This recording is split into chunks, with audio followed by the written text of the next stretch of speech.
What's up, YouTube? Hopefully YouTube decides it's not going to be dumb today and cut me off like a million times. It's just, it is what it is. Yeah, we'll deal with it. We'll move along. And, so yeah. I didn't put Owen Benjamin in the title today because I feel like it's starting to become a theme for me, and I don't really want to be known as the guy that just kind of echoes Owen Benjamin. I had a guy on my first video where I titled it "Response to Owen Benjamin Live." That was just like, is there even an original thought here? But I feel like it's an echo chamber for Owen's channel. And I was just like, yeah, I don't know. But I mean, that was my first live stream ever, so like, it is what it is. It was kind of an echo chamber thing because I had just found Owen's channel and been turned on to him by one of my buddies or whatever, and he was just like, hey, you gotta go check this guy out. He's right up your alley. I was like, alright, I'll go check this guy out. And I thought he was funny, and I was just like, hey, that's cool, I'll check this guy out. So I did, and then I was like, wow, like, this guy thinks a lot like me. I'm just not as courageous as he is to say some of the stuff that he says, and then I'm just like, well, why not? So I was like, you know what? I'm going to use this YouTube channel that I've had for 3 years and actually start doing something with it because I like to talk. So, yeah. But I watched this thing on rap last night or whatever, and I'm not that into rap. About the closest thing to rap that I've ever listened to, I think, was probably like Linkin Park and Jay-Z. Back in the day when I used to listen to a lot of Linkin Park. Welcome, guys. Nice to have you. And, like that probably like the next closest thing was probably like POD. I did listen to a little bit of Eminem like during my super rebellious phase and just wasn't really into it. Just not my thing. I was more of like a metal guy. That's what I played. I played metal when I was in bands. And yeah, I did the singing and screaming and all that nonsense part of my life. I loved playing music. There's nothing like it. Like, if you've ever been on a stage in front of people before, like, there's nothing that can compare to it, like, as far as the thrill of it. For me, anyways, it was just kind of, it would have become a huge idol in my life, and it was a huge idol in my life, and I'm kind of glad that God took it away from me. Oh, yeah! Linkin Park, everybody forgets about them. I thought it was so sad Chester Bennington killed himself. Like, he had such a beautiful voice, and I really wish that he would have found the gospel. And I can't say that he didn't find the gospel or that he didn't know God before he died, but I mean, we're known by our fruit, and I didn't see much fruit in that guy. So I mean, it's not me. It's not for me to judge. And you were wondering if you were the only one here. Nah, there's always people here. I'm here. I'm here for you guys. But yeah, as far as music goes, like, I used to be super into metal, and that's what I listened to for the longest time. And like, I grew up listening to all like Christian praise music and like 70s praise music, like Harvest and then like Steve Green, Keith Green. Like, those were all the people that I listened to growing up. I still listen to them to this day because I love the music. It was just like they were just so truthful about things. It wasn't just like this generic. It wasn't just this generic music. It actually meant something. Like, they weren't afraid to say what they wanted to say. Like, Steve Green was pretty controversial. Keith Green was really controversial. Like, I had friends growing up, their parents were like, no way, we can't listen to that. That's rock and roll. Like, we can't do that. And I'm like, wow, like, you think that's rock and roll? Okay. But I mean, I was born in '86, so I mean, I grew up with all the '90s music, all the boy bands and stuff. And like, I always thought that was trash. Like, there's no musical instrument, and I didn't think it was very talented. So I couldn't really get into it. Like, it wasn't my thing. So I went to the other side of the spectrum and listened to all the rock and roll and heavy metal, which obviously glorifies a lot of bad things as well. So, and then I thought I could move into Christian metal, and that didn't work out real well either. And yeah, but I mean, music was my passion for a long time. I loved playing music, loved performing. Like, just, it was fun. Started picking up on a little bit of drums, tried to learn bass for a little while, not very successfully. Never was very talented at either one of them, probably because I didn't practice enough, and I did a lot of drugs at that point in my life, but I mean, it's neither here nor there. Striper. Oh! I've only heard a few songs by Striper, but Yeah, like it was like they were like the 80s like they were like the 80s like leotard bands. Caught the notification. Yeah. You've been asking some good questions, Miranda, and I hope we can get to a lot of them. And like I said, I've started putting my email into the comment section. To hell with the devil. What's up, Gospel Bear? Nice for you to check in. I haven't seen you here in a while. Good to have you. Hair bands. Yeah, the 80s hair bands. But yeah, like POD was a big one I listened to because, you know, it was a Christian band, and then Skillet was a Christian band. Oh, that was a Striper song? I haven't heard that. I'm going to look that up now. To hell with the devil. I'm going to look that up. That's going to be funny. You're at work? Yeah. Well, appreciate you checking in at work, man. But yeah, so like music was my passion for the longest, and I stopped doing it when I was, I think it was 23 or 24. Yeah, the fellowship is the best part, Miranda. I love it too.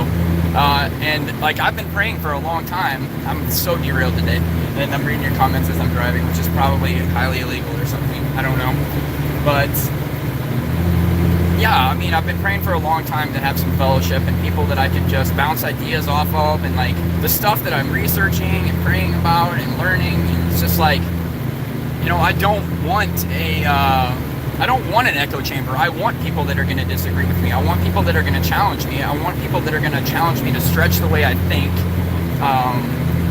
I don't want people that are just going to be like blatantly like, yeah, man, yeah, that's great, that's good, that's awesome. No, I don't want that. I want you to be like, are you really sure about that? Like, have you thought about the other side of it? Because that's what I have a hard time doing a lot of times, is stretching the way I think. And it's like, I get in this tunnel vision thing, unlearn the lies about the rapture. See, the rapture is such a touchy subject. Yeah, it is the whole point about it, Presbyterian. The rapture is such a touchy subject with a lot of people, because like, biblically there is a rapture. Like, there is a rapture. Like, but it's like, at what point does it take place? Like, and that's where you get into a lot of disagreements. And that's, I want to be real careful touching that subject, because like, first of all, people can just be like, you don't believe in the rapture, I can't listen to you anymore. Like, yeah, and that's just it. It's like, if you can't question, because she said I'm beginning to question what I was taught. And that's just it. It's like, if you can't question things, just because the true Bible doesn't use that word doesn't mean it isn't going to happen. That's a good point. And that's why you have to be careful just saying, there's no such thing as the rapture. Like, come on, like, really? We're all going to be caught up together with him in the air, and thus we will always be with the Lord, all right? That's a real thing. We are going to be caught up together with him. The question isn't, is there a rapture? The question is, when is the rapture?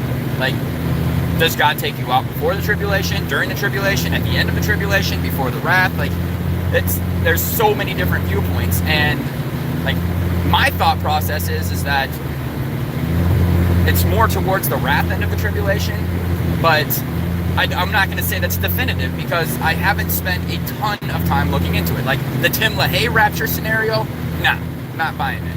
That's fiction. Like, that's not grounded in reality. The Bible, not true Bible. Crazy God. I was wondering what you meant by that. I was just like, what? Like, true Bible. Like, what's the true Bible? Like, yeah, there's a debate that can be had on what's the true Bible too. Like, everybody's like, King James version, or no, I only read the ESV. Like, personally, I read the Sefer. Like, Stephen Pigeon has done an amazing work in translating the names back to their original Hebrew names, and it's really cool, and it reads really well, and he digs a lot into very controversial subjects and just like opens them up, which I really appreciate. So that's what I use currently. KJOs would say KJ 16, I think it's 1610. That's the Geneva Bible. That's the one they always say, like the 1610 Geneva, super dogmatic and annoying people. Well, I wouldn't say that either, because like there's people that I've met that listen or read exclusively King James they're not agnostic or dogmatic about it. They're just like, yeah, I mean, this is just the version I use for research, or I mean, so, but you've known them, I'm sure. You can actually, Miranda, you can download a 66 copy, the 66 book canon from the App Store. Like, he's actually made it available where you can get the original 66 books of the Bible from the App Store, and you can download it straight from there. And you can have the original 66 book canon in the Sefer from the App Store for free. It doesn't cost you anything. So that's what I use currently. I'm actually saving up right now, and I'm waiting for him to release the edition, the collector's edition this year, because it's supposed to be like an 8x11 book with all the super big print, and it's really going to be really cool. So I'm saving up to buy that this year. So yeah, because I didn't even know this. This is a weird topic. Did you know that this last year the Chinese came into America and bought up all of the paper pulp and shut down, like, I think it's like 70% of the paper manufacturers in the U.S. because there's no pulp left. The Chinese came in and bought it all up. And no clue. I just found that out today, actually. So I was like, wow, that's why I wonder what they're up to. Maybe they know something. I'm not going to say it. You know what I mean. You get it. Yeah, where was I going? Oh yeah, I'll tell you guys the scriptures that we're going to go over tonight, so that you guys can read them ahead of time, be read up if you want to, be prepared to go over some stuff. We're going to go through Exodus chapter 20, and we are also going to be in Dueteronomy chapter 5. The other reading that I'm going to go over tonight is the 7 Noahide laws, what they are, and where they originated from. We don't have to spend a whole lot of time on where the 10 Commandments originated from, simply because of the fact that most people know where the 10 Commandments originate from. So I see people coming and going, so hi everybody if you're just came in or just leaving, or nice to have you. But that's what we're going over tonight, so I'll put it in the description as well, so if you don't feel like rewatching the whole video to get back to that. But those are the main chapters that we're going to be going over, is Exodus chapter 20 and Dueteronomy chapter 5, where the 10 Commandments are outlined. So we will go through that, and then we actually, as we go through, and I might actually try to have someone next week cover the first commandments if they're up for the challenge, because I will be driving on Friday night to drill. It'll be at 7:30 tonight. It's just a theme right now. I'm not doing a book study. We can get into doing a book study eventually. I mean, I'm open to going whatever direction people want to study. Like, I was really tempted to derail this week and go on to what Gospel Bear brought up on John chapter 15, because it's so important. Hey, what's up, Victoria? Nice to see you. But yeah, so I was so tempted to get derailed and go off on Gospel Bear's John chapter 15, because it's critical stuff that we need to know. And like, the 10 Commandments are so critical and pivotal to everything that I want to talk about, that I really feel like that's a good foundation and a good base, that we need to have a good understanding of what it is, why we need to know it, and why they're trying to subvert it so hard, especially trying to subvert it so hard in the States. Because, like, as you've noticed, like, we just did John 15 in my Bible study on Wednesday. That's awesome, because Gospel Bear just told everybody on Tuesday to go read John chapter 15. So maybe we'll do some reading on that tonight after we get through our study of the 10 Commandments and the Noahide laws. Maybe we'll just go into John 15 and just take a look at that too, because I think it's a super important topic. And yeah, I'd love to go into that, and because it mentions the commandments in John chapter 15. So we might just do it. So we'll see where it goes. I don't have as long of a presentation, like I said, this week. I just did up a very basic PowerPoint going through the scriptures so we can read them, and then we could just have a giant discussion, which is more what I want, because in a Bible study, it should be discussion. It shouldn't just be me railing on people and just like, this is what the Bible says. Like, I don't want to be that guy. Noahide laws is a good topic. Lots of implications. Yes, it is. It's going to become extremely important, Candor. Extremely important. Multiple Bible studies, devos, sermons are always on the same topic. I feel it's the Holy Spirit leading His church. I would agree, Victoria. It is the Holy Spirit. And when I read it, I knew it was, because He doesn't do things on accident. And for at least 2 or 3 witnesses that I've seen this week have been like John chapter 15, and I'm like, wow, let's go look at. And then John chapter 6 was the other one that I came across, which John chapter 15's context, which it's funny that we were just talking about it on the stream the other day with the biblical feasts, where I brought that up. John chapter 15 is right after.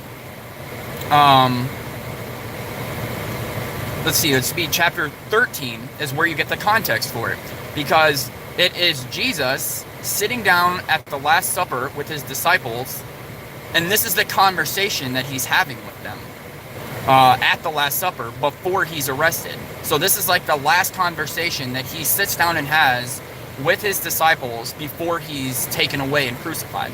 So John chapters, I think it's 13, 14, 15, and 16 are all the conversation that he sits down and has with his disciples before he's crucified. So, like, this is the stuff he's like, y'all really need to pay attention to this, or you're not going to get it. You're not going to get what's going on here. You're not going to get why this is happening. So it's critically important to understand what he says there. And he's saying these things during Passover. Like, so it's kind of like I like to read it during Passover as well. And I've only been doing Passover for 2 years. And that's another topic we'll get into later. Like, there's too much to go over with that, and it almost needs a PowerPoint presentation to really get into the meat and bones of it. As to why this stuff is important, and God's calendar and the timelines and everything else. Like, and actually, I would encourage people to go check out the Easter versus Passover thing that Now You See TV just did with Dr. Pigeon. I just listened to that today too, and he made a lot of good points that I had never even come across, I'd never even thought of with Easter versus. Oh yeah, I'm subscribed. I pay Now You See TV because their content is so good. Like, do I agree with absolutely everything that comes out of Now You See TV? No, I do not. I don't. But I really appreciate a lot of their content, and I lean more to Dr. Pigeon's side of things, and I like the thing that him and Dr. Grant are doing on Thursday nights. I really appreciate that study because Dr. Pigeon breaks things down. Yeah, Dr. Stephen Pigeon, go look him up.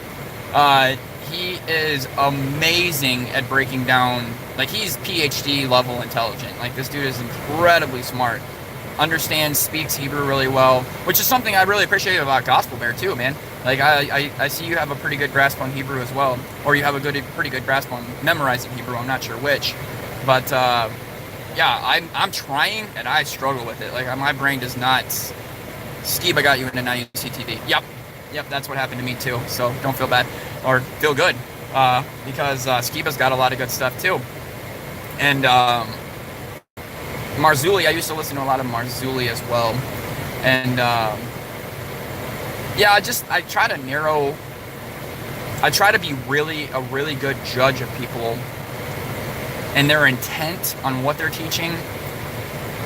And like Owen says a lot, like, do they believe what they're saying? Like, that is important. Like, somebody that's just like pandering somebody else's, yeah, discernment. That is the good word for it, Candor.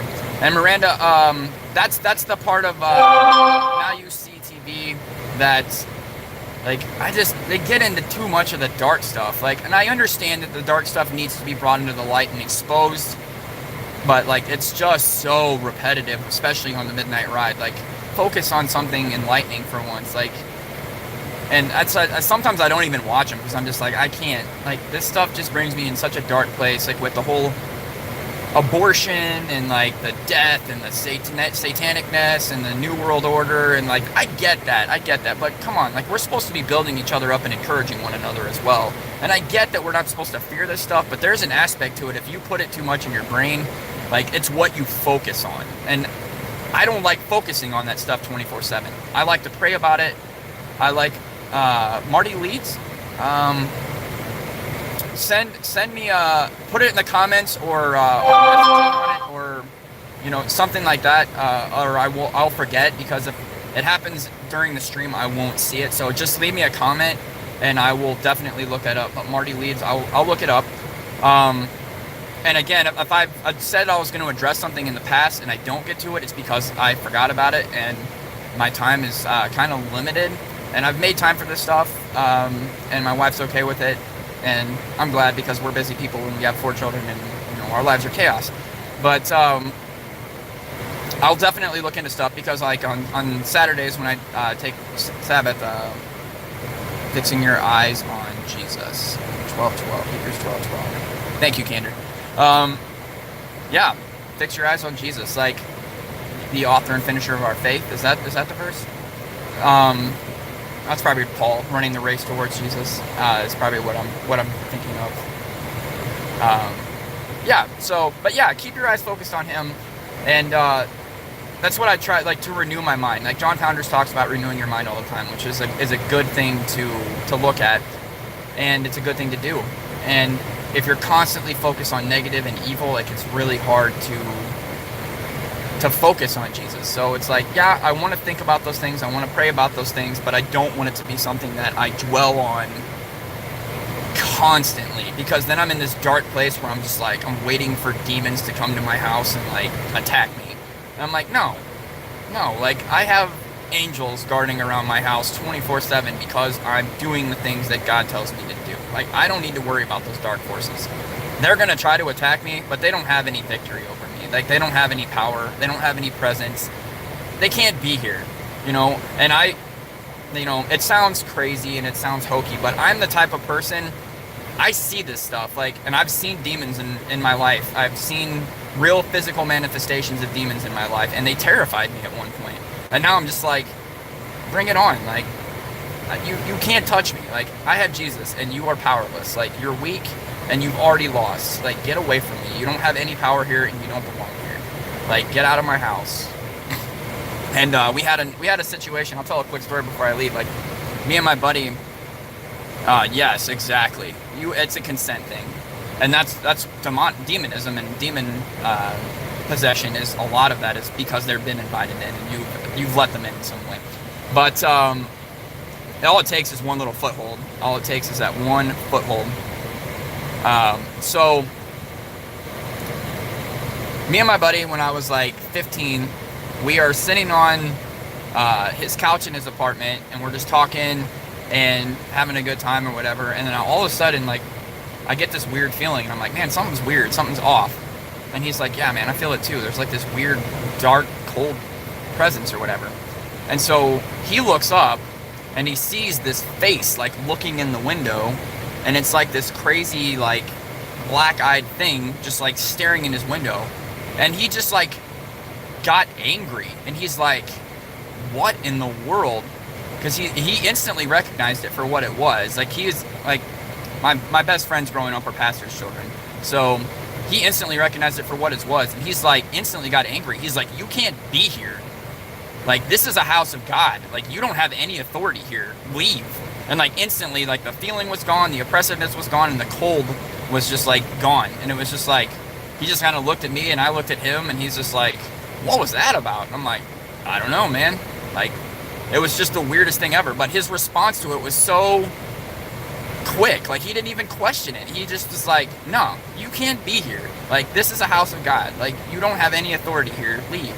And I just thought that was impressive, and like, had the right way of going about it. Just like, there was no fear. There was no stopping. It was just like, no, we're not allowing this here. And then, like, we've seen that same spirit like 4 or 5 times throughout our lives. And it was when I was living in St. Louis, not so much in central Iowa. I haven't seen it since I've moved, but we've seen it. We saw it several times throughout our adolescence, and just every time we were just like, what are you doing? Like, but it wasn't until the thing with my parents happened, and I started walking my own way, that like, I really started being afraid of it. And it wasn't until probably like 2 or 3 years ago that I stopped being afraid of it again. Because it's just like, no, like, I don't need to do that. You guys get it. But anyways, I've got to get inside and get the rest of my evening going. Got to get ready because it's preparation day, so we don't do any work tomorrow. Like, so got to get everything ready. But I will sit down with you guys tonight at 7:30, and we will go over some stuff, and we'll get into some Bible study. So I look forward to seeing you guys then. Thanks for hanging out with me now, as always, don't forget to like, share, and subscribe, and we'll see you guys later. All right, I'm out.